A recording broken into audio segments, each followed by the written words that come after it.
O Tel Rehov, ou Rehob, aparece com esse nome em textos egípcios, como na lista das cidades conquistadas pelo faraó Sheshon I, ou Sisac, como aparece na Bíblia, por volta de 926 a.C.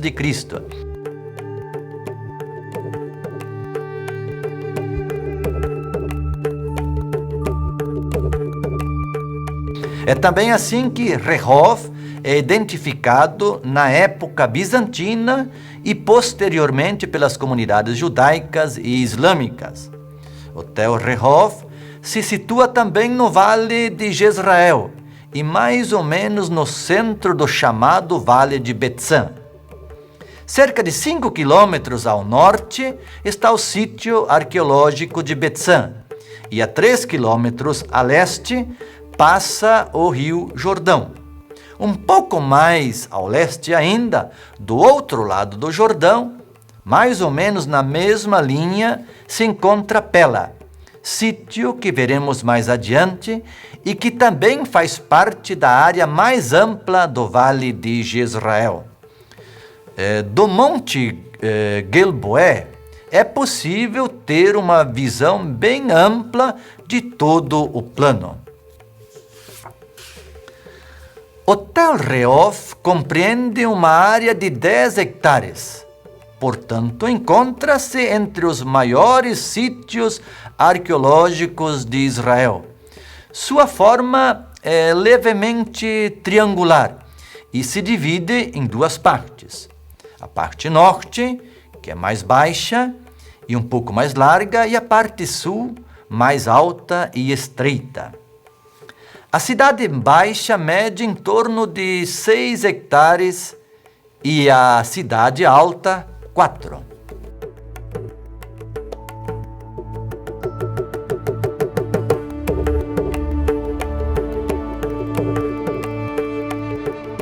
Assim como Jezreel, Rehov é um típico sítio ligado à história de Israel Norte, motivo pelo qual nunca foi de grande interesse dos arqueólogos e outros estudiosos de Judá. Tanto que as escavações em Tel Rehov começaram de fato somente no final da década de 90, apesar do Tel ser parte do projeto arqueológico do Vale de Betzan, iniciado já na década de 80, com as escavações em Betzan. Houve pequenas escavações anteriores, como em 79, porém somente em 1997, com uma grande equipe coordenada pelo famoso arqueólogo Amihai Mazar, da Universidade Hebraica de Jerusalém, que as escavações no Tel Rehov começaram de fato. O projeto coordenado por Amihai durou 8 temporadas, que compreendeu os anos de 1997 a 2007, tempo considerado longo na arqueologia.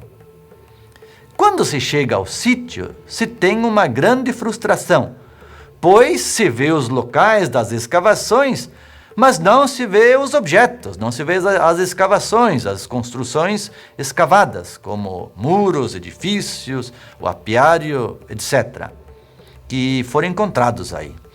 Na verdade, é que devido à fragilidade do material, em sua ampla maioria feita de adobe, os escavadores, assim que registraram as obras, voltaram a enterrá-las. Essa é, na verdade, a melhor forma de protegê-las das intempéries e da depredação humana. Amihai e sua equipe encontraram sinais de ocupação muito remotas no sítio. Da Era do Bronze Antigo foi encontrada uma fortificação no lado sudoeste da cidade alta, que consistia num muro de tijolos de adobe em torno de 6 metros de altura por 9 de largura. Ao que parece, essa fortificação cercava toda a cidade alta, o que pode ser prova de que Rehov fosse a mais importante cidade-estado do Vale de Betzã na Era do Bronze, enquanto que Betzã mesmo, a cidade, não passava de uma fortaleza administrativa do Império Egípcio. Na estela de Sete I, que data desse período, ao redor de 1300 a 1290, diferentemente das cidades vizinhas como Pela e Hamat, que se juntaram à coalizão anti-egípcia, Rehob permaneceu fiel ao império.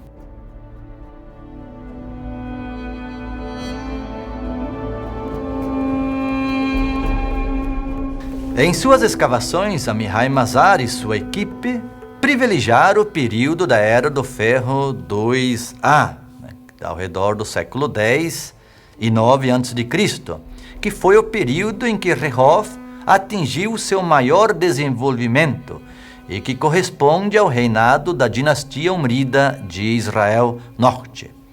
O estilo das construções, a arquitetura da cidade, com suas ruas planejadas, difere bastante do precedente. Segundo Mazar, todos os muros eram de adobe, sem base de pedras, como era comum em outros sítios. Parte de uma muralha dupla com grandes torres foi escavada desse período, o que revela sua função de defesa militar. Ou seja, por volta do início do século IX, durante o domínio Umrida, a cidade se transformou numa fortaleza militar. A grande quantidade de objetos de cerâmica, metal, marfim, figuras, altares, selos e material orgânico encontrada deste período faz de Rehob um dos mais importantes sítios para estudar a cultura e a economia de Israel Norte. Estima-se que a cidade tenha atingido um contingente populacional de mais ou menos 2.000 pessoas. Entre as cerâmicas, nas escavações no lado oeste da parte alta, um óstraco foi encontrado contendo 3 letras, LNH, que poderia significar para ou pertencente a Naum ou Nahum. Na parte baixa do lado oeste, designada pelos arqueólogos de área C, foi escavado um edifício enorme e bem estruturado. Nele foi encontrada grande quantidade de vasos e tigelas de cerâmica e, entre eles, objetos de culto. Um achado foi particularmente especial. Um altar de argila com chifres, decorado com figuras de 2 deusas nuas ao lado de uma árvore da vida. Nessa casa grande, onde provavelmente morava uma importante família, foi encontrado também um grande pote de cerâmica para guardar cereais e nele estavam escritas 3 letras, NMS, que em hebraico provavelmente são as letras do nome Nimshi, que deve indicar o nome do proprietário do estabelecimento.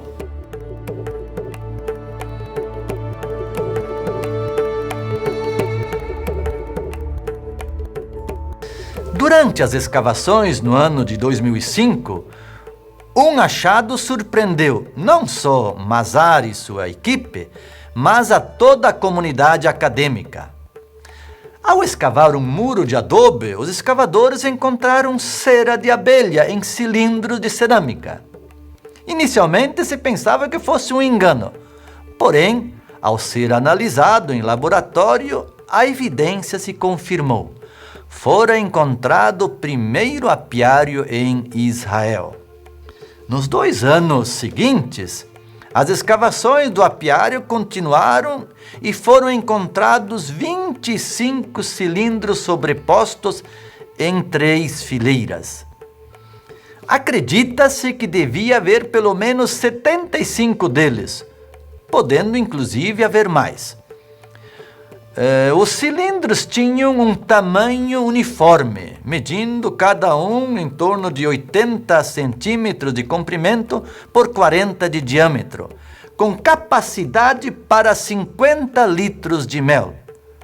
Numa extremidade do cilindro havia um buraco de mais ou menos 3 a 4 centímetros de diâmetro para a entrada e saída das abelhas, e na outra uma tampa para a retirada do mel. Muitos cilindros contendo restos de favos ainda estavam em boa preservação. Sobre os cilindros havia uma grossa camada de detritos e entulho queimados, sinal de que a cidade foi atacada e incendiada. O peso dos detritos amassou o cilindro das partes superiores, deixando-os em formato oval. De maneira que os cilindros melhor preservados eram os que se encontravam na parte inferior. O apiário fazia parte de um conjunto maior de construções públicas e domésticas, ou seja, as pessoas conviviam diariamente com milhões de abelhas. O que deixou os arqueólogos instigados é como o cultivo de abelhas podia acontecer em meio a tanta gente. Parece que as pessoas e abelhas acabavam se acostumando umas às outras e vivendo em certa harmonia. É possível que as abelhas nessa época ainda fossem bem menos agressivas. A análise feita das abelhas encontradas nos cilindros concluiu que a espécie era semelhante às encontradas na Anatólia. Portanto, é plausível que elas tenham sido importadas dali, pois as abelhas da Anatólia eram menos agressivas e sua produção de mel bem superior à das abelhas locais. Em todo caso, é certo que a vida com as abelhas regulava o cotidiano, o dia a dia de boa parte da população de Rehov, inclusive o culto, como iremos ver mais adiante. Acredita-se que, pelo indicativo dos achados, o apiário de Tel Rehov poderia produzir em torno de 400 a 500 quilos de mel por ano e 50 a 70 quilos de cera. Isso, para a época, era uma quantia bem elevada. Evidentemente que a produção dependia da florada anual, que, por sua vez, dependia da chuva.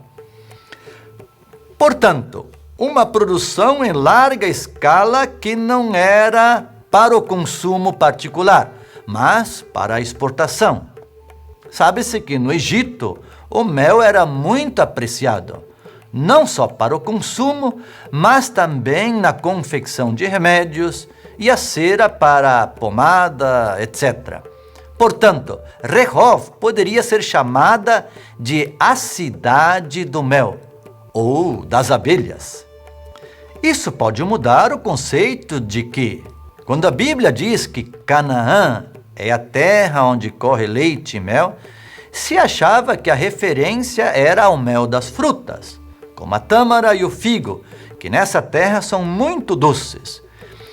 Com a descoberta dessa indústria do mel de Rehov, Canaã pode sim ser chamada de a terra do mel de abelha.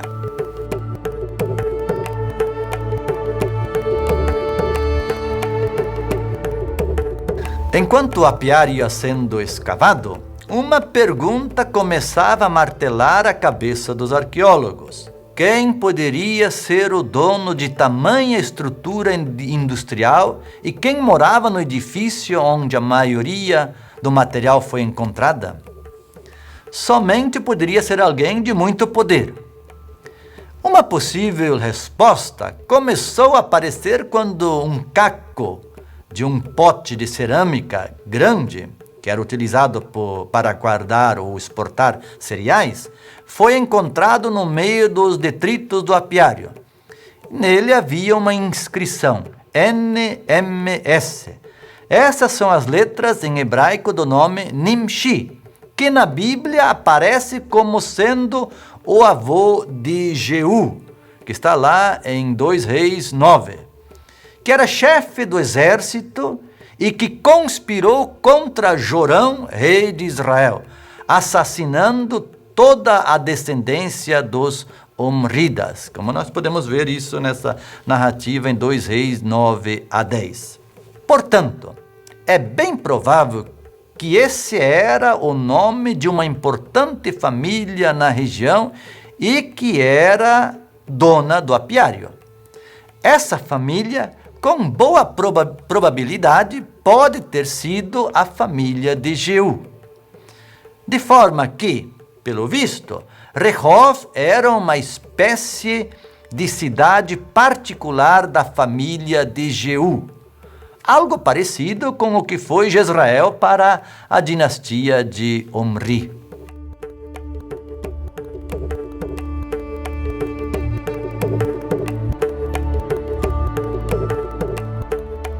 Junto ao apiário foram encontrados vários objetos de culto, entre eles o altar de argila de 4 chifres, com as 2 deusas nuas e, entre elas, a árvore da vida. Ou seja, junto ao apiário havia um santuário, ou uma bamá, como se diz em hebraico. O altar estava quebrado, possivelmente resultado da violenta conquista da cidade em 830 a.C. Uma vez restaurado, ele foi datado na Era do Bronze Tardio, por volta de 1300 a.C.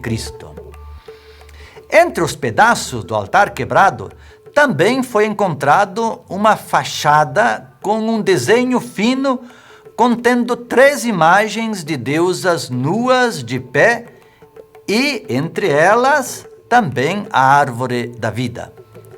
Os desenhos são similares ao altar de 4 chifres, o que indica que o culto do período do bronze continuou no período do ferro, até a cidade ser destruída.